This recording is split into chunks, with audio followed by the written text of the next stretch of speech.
உனக்கு இது கூட தெரியல அப்படின்னு சுத்தி இருக்கவங்களா அவமானப்படுத்துறாங்களா? அப்பனா இந்த வீடியோ கண்டிப்பா உங்களுக்காக தான். ஒரு சுத்தம் செய்யற தொழிலாளி ஐடி கம்பெனி கிட்ட போயிட்டு உங்க ஏதாவது சுத்தம் செய்யற வேலை இருக்கா அப்படின்னு கேக்குறாங்க.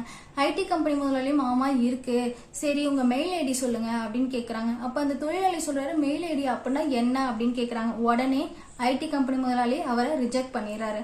இதுக்கப்புறம் என்ன பண்றேன்னு தெரியாம நடந்து போயிட்டு இருக்காரு. அப்போ கொஞ்சோண்டு காசு இருக்கு, ஓரமா ஒரு பழக்கடை இருக்கு. அந்த கடையில போயிட்டு கொஞ்சோண்டு பழங்கள் வாங்கி விற்க ஆரம்பிக்கிறாரு. நல்லா லாபம் வருது.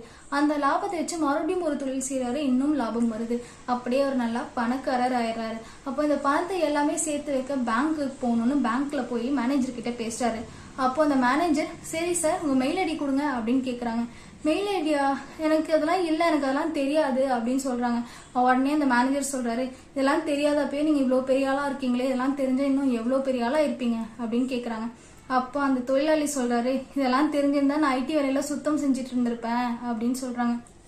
அதாங்க, நமக்கு ஒரு விஷயம் தெரியலன்னா நம்ம அறிவு இல்லைன்னு அர்த்தம் இல்ல. ஆனா ஒரே ஒரு துறையில எல்லா விஷயமும் தெரிஞ்சிச்சுன்னா நம்மளை போல அறிவாளியும் யாரும் இல்ல. இந்த வீடியோ உங்களுக்கு பிடிச்சிருந்தா லைக் பண்ணுங்க, சப்ஸ்கிரைப் பண்ணுங்க.